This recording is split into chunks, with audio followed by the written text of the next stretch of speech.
विश्वरूप प्रगटून अर्जुन देवारुधिले तया नमन श्री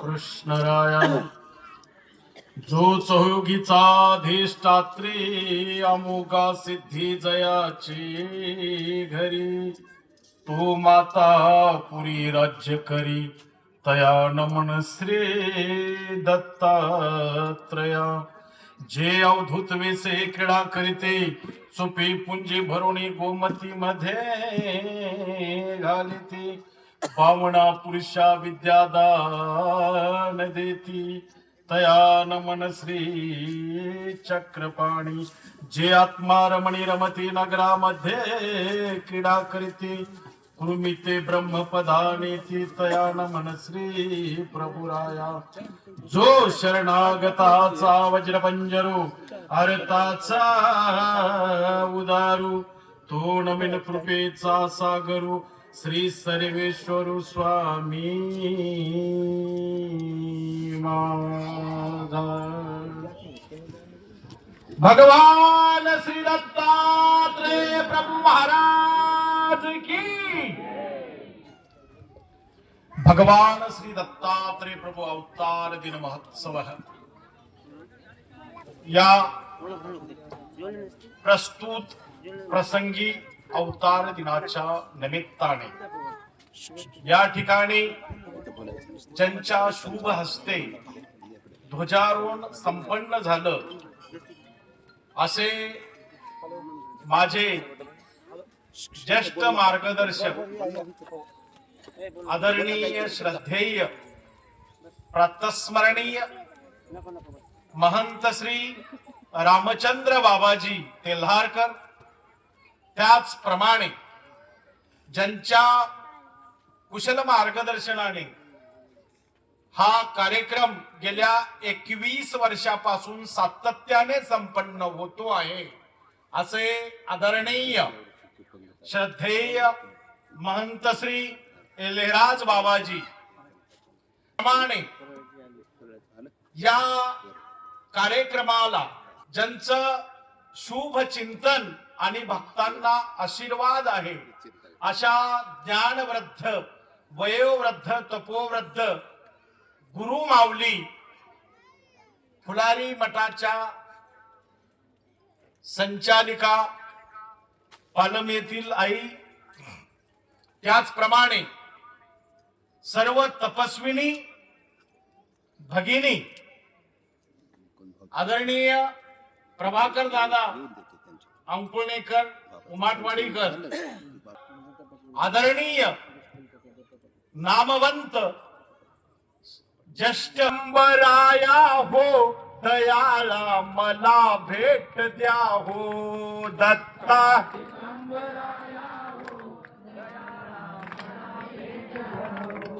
दत्ता दिगंबराया हो दयाळा मला भेट द्या हो दत्ता दिगंबराया हो दयाळा मला भेट द्या हो दयाळा मला भेट द्या हो दयाळा मला भेट द्या हो दयाळा मला भेट द्या हो दयाळा मला भेट द्या हो दत्ता दिगंबराया हो दयाला मला भेट द्या हो दत्ता दिगंबराया हो दयाला भेट मला द्या हो दत्ता दिगंबराया हो दयाला मला भेट द्या हो दत्ता दिगंबराया आज की जय. मी तुम्हाला याकरता टाळ्या वाजवा असं म्हणालो की मनुष्य जन्मामध्ये आल्यानंतर परमेश्वराच्या दरबारामध्ये जेव्हा आपण जातो आणि परमेश्वराची आरती करतो आणि ती आरती करत असताना आपल्याला टाळ्या वाजवणं अत्यंत महत्वाचं आणि गरजेचं आहे. त्याला दोन कारण आहेत. एक वैज्ञानिक कारण आहे बरं का, आणि दुसरं कर्मबंधन. आता वैज्ञानिक कारण असं आहे की जेवढे शुगरचे पेशंट पेशंट आहेत हे लक्षात ठेवा. जेवढे शुगरचे पेशंट आहेत त्यांनी जर रोज जर टाळ्या वाजवल्या तर त्यांची शुगर ही लेवलमध्ये येते. याला म्हणायचं वैज्ञानिक कारण. हे तुम्हाला माहित आहे. आता राहिलं दुसरं की परमेश्वराच्या दरबारामध्ये जर इथं आपण नाही टाळ्या वाजवल्या तर मग तुम्हाला माहित आहे का, इथं जर टाळ्या नाही वाजवल्या आणि जर इथून जर सुटलो तर दुसरीकडे जाऊन टेकलो. टेकल्यानंतर मग तिथं टाळ्या वाजवावं लागतात. ते ठिकाण तुम्हाला माहित आहे का? माहित आहे का नाही? नाही गोपीनाथराव माहित नाही. हा, मग मेन रोडला तुम्हाला सांगतो बऱ्याच गाड्या अडवण्यासाठी लोक तिथं उभे असतात रस्त्याला आणि मग ते तिथं असं टाळी वाजवते. माहित आहे ना? पैसे काढायसाठी हे असं पार तुमच्या डोक्यावरून. हा, श्री दत्तात्रय प्रत्येक पंथाचं मूळ भगवान दत्तात्रय प्रभू. म्हणून आमचे स्वामी श्री चक्रधर प्रभू म्हणाले या मार्गाशी श्री दत्तात्रय प्रभू आद कारण म्हणजे मूळ आहे. कारण जगाच्या पाठीवरचा तो पहिला अवतार आहे. दत्तात्रयाच्या अगोदर कुणाचा अवतारच झाला नाही.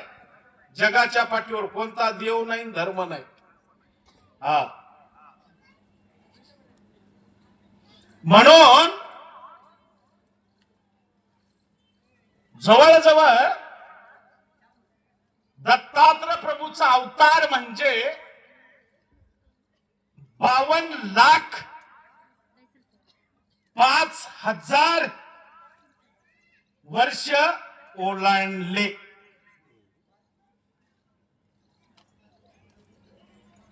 आता तुम्हाला गणिताचा अभ्यास सांगतो मी तुम्हाला. हे 4 लाख वर्षाचं कलियुग आहे. आता झाले 5-5.5 वर्ष. ठीक आहे, बाकीच आहे सगळं. हे भाग सुटला. पण कलियुगाच्या अगोदर जे 8 लाख वर्षाचं द्वापार युग होऊन गेलं, ज्या भगवान गोपाल श्रीकृष्णांनी अवतार घेतला त्याही अगोदर 16 लाख वर्षांचं त्रेतयुग होऊन गेलं आणि त्या त्रियुगाच्याही अगोदर 32 लाख वर्षाचं कृतयुग होतं. ते 32, ते 16, ते 8 आणि हे 5, 500.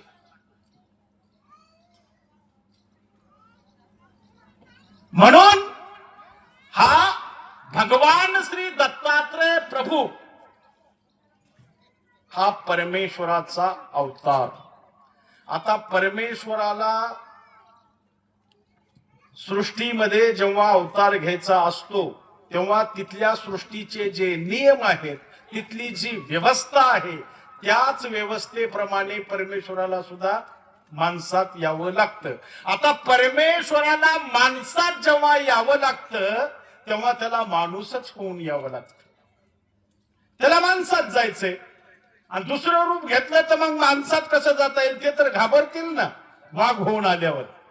व्याघ्र वेशामध्ये माहूरला भेट दिली चक्रपाणी महाराजाला दत्तात्रय प्रभूंनी. पण चक्रपाणी महाराजाला माहित होतं वाघ नाही, दत्तात्रय प्रभू त्यांनी भेट घेतली. पण बाकीचे लोक भयभीत झाले, घाबरले आणि ती पदयात्रा अशी जिकडे तिकडे पळाली. का पळाली? तर सर्वसामान्यांना काय माहित आहे की देव परमेश्वर आहे का वाघ आहे. म्हणून व्याघ्रवेशामध्ये भेट दिली पण लोक भयभीत झाले. देवाला काय करायचंय? भयभीत करायचं नाही, लोकांना जवळ आणायचंय. लोकांना जवळ लोकात मिसळायचंय. लोकात मिसळण्यासाठी सारखं रूप शरीर देह धारण करून लोकांमध्ये समाविष्ट व्हायचे. म्हणून स्वामी श्री चक्रधर प्रभू म्हणतात की मनुष्य वेशधारी होती. हा, जर परमेश्वराला माणसाच्या कल्याणासाठी उद्धारासाठी जर अवतार घ्यायचा असेल तर त्याला मनुष्य वेशच धारण करावा लागेल. मग आता माणसाचा वेश कसा आहे तुम्हाला माहित आहे. 2 पाय, 2 हात, 2 कान आहे ना, हेच माणसाचा वेश आहे ना. जर आगळा वेगळा घेतला तर तुम्ही म्हणाल ना की वेगळा